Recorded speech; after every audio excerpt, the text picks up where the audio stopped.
Sabi nila sa freelancing is marami ka daw financial freedom at marami kang time to do a lot of things. Pero kung ikaw naman ang sitwasyon mo ay apply ka ng apply pero wala ka naman natatanggap na clients at the end. May clients ka nga pero naglolobo naman sila sa'yo.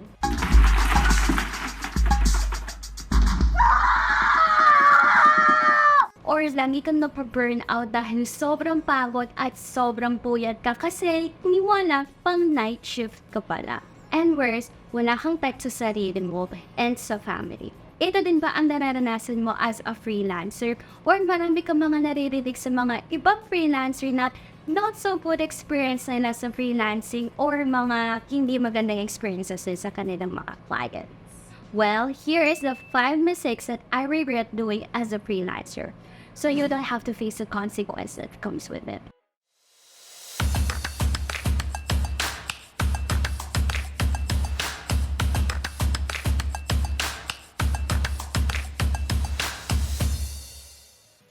Hello everyone, it's me again, Niña, your Amazonation brand ambassador, and welcome to our YouTube channel where we teach you to become a highly paid Amazon VA so you can start to become an Amazon VA just by working comfortably at your home. In this video, I am going to be super transparent with you guys because in freelancing, so 2 years of freelancing, it's not always happy because not every day is Christmas in freelancing. Meron good times and meron din bad times. I've experienced some failures, some mistakes that led me to huge consequences. Ano-ano mga mistakes na yon?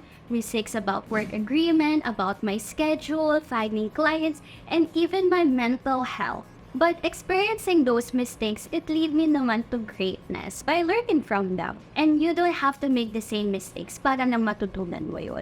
Just know what is the right thing to do. But before we get into that, don't forget to comment, like, and subscribe to our YouTube channel so we will always be updated to contents like this. Especially if you want to become an Amazon VA. Now I'm going to share to you my 5 freelancing mistakes that I've experienced so you don't have to go through it. Let's go. Number 1, not knowing my time shift. Ikaw ba ay hindi ka na nakakatulog ng maayos dahil sa mga urgent task mo from your client? I'm exhausted. Yung tipong yung client mo 24/7 siyang bising, dapat ikaw din. Kumbaga, all day siya nag-work and automatic na expect siya na ikaw din nag-work as well. Okay, I know the feeling na as a newbie, apply tayo tapos finally meron ng client na nag-yes sa atin. Tapos naging sobrang excited na tayo to the point na gusto na natin mag-start pero nakakalimutan natin yung mga work agreements, mga kailangan non-negotiables and negotiables. I'm not here to burst your bubble but always know sa interview nyo pa lang ano na ang mga agreements nyo, negotiables and non-negotiables. Share ko lang yung experience ko sa pinakaunang client ko. At first, of course, I was so excited. Right away, nag-work na ako. Noong una pinag-usapan naman namin na flexible time, I can work during my hours in the Philippines. But then, no 2 months na, bigla umiiba na yung ihip ng hangin ni client. 2 a.m., 3 a.m. na madaling araw, minamessage niya ako na, Niña, do this now, this is urgent. Samantalang I'm in the middle of sleep, nanaginip na ako. So, alam mo yun, maalipungatan na lang ako bigla-bigla. Until paulit-ulit na lang ng ganon. Well, actually, it's my fault din naman because nung interview, hindi naman namin sobrang clear kung ano yung time working schedule ko. So, at the end, paiba-iba na din siya. So, it's best na magkaroon ng alignment first meeting pa lang sa interview. Actually, pag ikaw din nag-initiate nito kay client, maa-appreciate din niya. Para alam na din niya po kailan ka mag-work, magsaserve sa kanya, and kailan ang hindi. Number 2, overloading of clients. Ang excited kaya nun na magkaroon ng 10 clients all at the same time. Well, that's the power of freelancing. You have the freedom. Since meron na namang freedom, total naiisip mo din ba ng ganon? Yes, there is a lot of freedom. Freedom in your time, freedom to work in your based on your schedule, freedom to choose your clients. But then again, meron pa din mga freelancers na tanggap sila na clients pero nakakalimutan na nila gumawa ng quality of work and mag-deliver sa each of their clients. When accepting new clients, knowing na meron kang 2 or 3 clients pa na existing, make sure na kaya pa yun ng schedule mo and ng health mo. In my personal experience, yes, natanggap ako ng client kasi sobrang nag-excited ako na pwede pala mag-earn ng ganito sa bahay lang. But then, sis, na-stress and na-haggard ako to the point na hindi na ako nakakapahinga during the weekends. So, in that case, unfortunately, I have to let go some of my clients. Eto, as a freelancer, mas madaling mag-retain ng client kaysa sa maghanap pa ng bago. That's why it's so important na you manage your time na hindi ka mag-o-overload ng clients para each and every one of them ay nasa-serve mo ng quality of work. Kasi, at the end of the day, ikaw din ang masisira. Masisira yung name mo, masisira yung business mo, and yung credibility mo. Lalo na pag yung mga Amazon sellers na yun, iisa ang community nila. Tapos, nalaman nila na ikaw na freelancer or VA is hindi maganda yun na experience nila. So, be careful. So, again, kung magtatanggap ka ng new clients knowing you have existing clients, make sure na kaya pa ng schedule. Number 3, being shy about my rate. Isa ka rin ba sa natatakot na magsabi ng rate mo sa client? Yung tipong pag tinanong ka, what is your rate? Nabibilaugan ka tsaka nanginginig ka na. I don't know. I'm scared. Actually, this is the reason na bakit linulobol ng mga clients ang kanilang freelancers na hinahire. Actually, na-experience ko na din to. Nag-training na ako, may mga coaches na ako, may community na ako, pero nahihiya pa rin ako sa client. Nahihiya ako mag-negotiate ng rate ko. I believe this actually comes from a low self-esteem and low self-worth. Tipong you did a very good job naman from your past clients, you know to do the task very well, pero you are selling yourself short kasi natatakot ka na baka magsabi si client na no. To overcome this particular mental block is kind of a journey. You need a lot of internal work like saying affirmations to yourself, of course knowing your worth.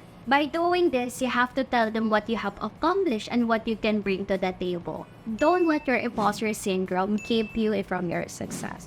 And if nag-no si client, then okay lang, madami pa namang clients naghahanap dyan. At maraming job sites na nag-o-open na nag-hire ng freelancers. Just always be confident sa rate mo and don't be shy. Kasi pinaghirapan mo yan at deserve mo yan. You deserve it, honestly. Number 4, copy-pasting letters. Ikaw ba ay send ng 100 applications a day minamaximize mo? And feeling mo, kulang pa din ang oras mo kaka-copy-paste ng mga cover letters. I know, guilty sa atin ang marami dito na nagka-copy-paste ng mga applications natin sa job sites. And secret lang natin tong dalawang to Ako din. I used to do that. Sa dami pa namang job openings sa different job sites about being a freelancer and VA. Lahat yon pinapasan ko ng applications pero copy-paste ng ginagawa ko. We copy-paste our cover letters in hopes na meron client na magre-reply sa atin or mag-hire sa atin. But no, sobrang baba ng chance na merong client na magre-reply sa'yo lalo na pag general ang iyong cover letter. Clients can feel your letter is general or too templated or even no emotions. Plus, matalino na ang mga job sites ngayon. Meron silang internal security na natatrack kung nagka-copy-paste ka ng letters mo. Or else, pwede masuspend ang account mo or they can mark you as spam. It can even get worse because they can ban your account. So never will I ever do that again. So I will never copy paste my letters. In order to solve this, you have to personalize them. Always remember, itugma ang cover letter sa kung anong klaseng VA ang hinahanap nila. Be honest, be sincere, be transparent to your clients. Number 5, not taking care of my mental and physical health. Na-freelancing ka ba para financial freedom pero ang ending is wala ang tulog? Hindi tama ang oras ng pagkain, hindi tama ang oras ng pagtulog, kumbaga nakakalimutan mo na ang sarili mo. This is a crucial part for some freelancers, yung tipong tangkap sila ng tanggap ng clients, work, hustle, grind sila, but at the end of the day, nakakalimutan nila ang kanilang mga health. May mga iba nga dyan, hindi na nga lumalabas ng bahay, nakakalimutan na nila magbilad sa araw or even exercise. That's why I mentioned before in this video to not overload your clients because makakalimutan mo mag-take care of your mental health and physical health. Because if not, ang mangyayari, hindi na magiging maganda ang quality of work mo. Mapapabayaan mo na yung mga deliverables mo at lagi na hindi na healthy ang iyong sleeping patterns. Guys, you need to take care of yourself just how you take care of your client's business. Because your clients can replace you, pero hindi mo mapapalitan ang sarili mo pag nagkasakit ka. That's it, you guys. I hope you took some notes about this real-life experience as a freelancer. It's not impossible that you will experience some of these scenarios. But at least by watching this video, prepared ka na at alam mo nung gagawin when you have this kind of experiences in the future. Alam mo na ang gagawin mo so you can avoid these mistakes and para hindi mo na ma-face ang consequences na na-face ko. So yan na muna guys ang tips and strategies natin for becoming an Amazon VA. Kaya naman, if you like this kind of videos, don't forget to comment, like, and subscribe so you will always be updated to our contents here on Amazon Nation's YouTube channel. So that's it again, guys. This is Niña, your Amazon Nation brand ambassador. And with Amazon Nation, we open possibilities. See you next time! Hi guys! Thank you so much for watching until the end of this video. And if you want to watch more videos like this, don't forget to like, comment, and subscribe. Hit the notification button here on our YouTube. And also follow our pages on Facebook, Instagram, TikTok. It's Amazon Nation PH. And connect with us on LinkedIn. See you!